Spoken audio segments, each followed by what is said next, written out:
ازيكم يا جماعه، عاملين ايه؟ كلنا اول ما دخلنا جيم حاولنا نظبط اكلنا علشان نوصل لنتائج اسرع، وبدانا نسال حبه اسئله زي ازاي احسب سعراتي، وازاي اوزع الماكروز، وازاي اعرف انا باكل قد ايه سعرات في الاكل. خلينا الاول نفهم جه منين مفهوم السعرات الحراريه. العلماء لقوا ان الاكل لما يتحرق بيطلع حراره، ودي بتساوي طاقه، والجسم بيستخدم الطاقه دي كوقود علشان يتحرك. طب نيجي لحساب احتياج الجسم من السعرات. علشان نعرف احتياج الجسم لازم يبقى عندنا شويه معلومات زي الوزن والطول والسن ومعدل النشاط، وده لسه هنشرحه. الاول هنحسبها يدوي، وهنستعمل معادله ميلفين وسانت جيور، هي ادق معادله منتشره حاليا لحساب معدل الايدي الاساسي البي ام ار او البيزك ميتابوليك ريت. للرجاله المعادله هتبقى 10 في الوزن بالكيلو زائد 6.25% في الطول ناقص 5 في العمر زائد 5. وبالنسبه للسيدات نفس المعادله بس بدل زائد 5 في الاخر هتبقى ناقص 161. خلينا ناخد مثال. شخص وزنه 70 وطوله 170 وسنه 20 ويتمرن 5 ايام، ونبدا نعوض بالارقام دي. 10 في 70 زائد 6.25 في 170 ناقص 5 في 20 زائد 5 يساوي 1667 ونص. الرقم ده هو البي ام ار، كميه الحرق بدون نشاط. طيب عايزين نضيف عليه النشاط، هقول لك ارقام ثابته دي هي معدل النشاط. لو حركتك قليله ومش بتتمرن هنضرب البي ام ار في 1.2. لو النشاط خفيف وتمرين خفيف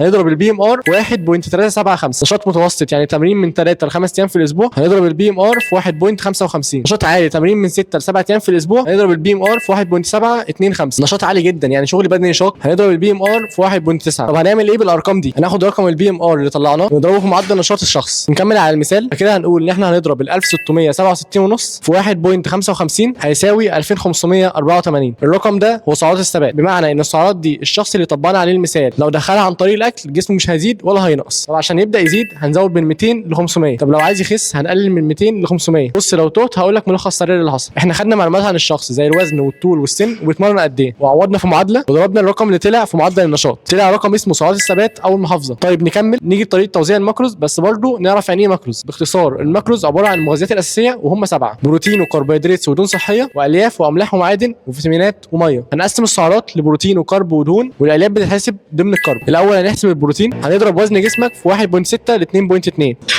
ممكن اكتر برضو على حسب هدفك ومستواك، بس هنقول ان احنا ناخد وزن الشخص اللي كان في المثال 70 في 2 هيبقى 140 جرام بروتين ده احتياجه اليومي. عشان نعرف كام سعره في ال 140 جرام بروتين هنضرب ال 140 في 4 لان كل جرام بروتين 4 سعرات يبقى الناتج 560. هنيجي نحسب الدهون، هنا هناخد من اجمالي السعرات نسبه هتبقى هي نسبه الدهون ونطلع من النسبه الجرامات. هفهمك دلوقتي. اجمالي السعرات اللي عندنا هي 2540، هناخد نسبه معينه للرجاله من 20 ل 35 وللسيدات من 25 ل 35. يبقى هناخد 2584 في 25% يبقى الناتج 646. ودي السعرات. طب عشان نعرف الجرامات هنعمل ايه؟ الدهون فيها 9 سعرات مش زي البروتين والكرب 4، فهنقسم ال 646 على 9 الناتج هيبقى 71 جرام دهون. ونيجي لاخر حاجه الكرب، دي سهله لانه هيبقى الباقي من السعرات. احنا عندنا سعرات البروتين 560 والدهون 646، نجمعهم على بعض هيطلع 1206. هنقص من اجمالي السعرات اللي هي 2584 ناقص ال 1206 اللي طلعناهم يطلع الناتج 1378. كده بقى معانا سعرات الكرب. عايزين نعرف الجرامات، يبقى 1378 على 4 هيطلع لنا 374 ونص. كده بقى معانا سعرات الثبات اللي هم 2584، وجرامات البروتين 140، وجرامات الدهون 71، وجرامات الكرب 344. طب ازاي بقى هعرف الاكل اللي باكله فيه كام جرام دهون وكام جرام كرب وكام جرام بروتين؟ ممكن تستعمل برنامج زي ما فيتنس بال، وده لسه عامل له شرح بالتفصيل. ده بتسجل عليه الاكل وبيقول لك فيه كام سعره والماكروز بتاعته. ودي كانت الطريقه اليدويه. نيجي بقى لطريقه اسرع واسهل لحساب الاحتياج اليومي. هنخش على موقع اسمه كالوريز كالكوليتور، وهتختار مترك يونت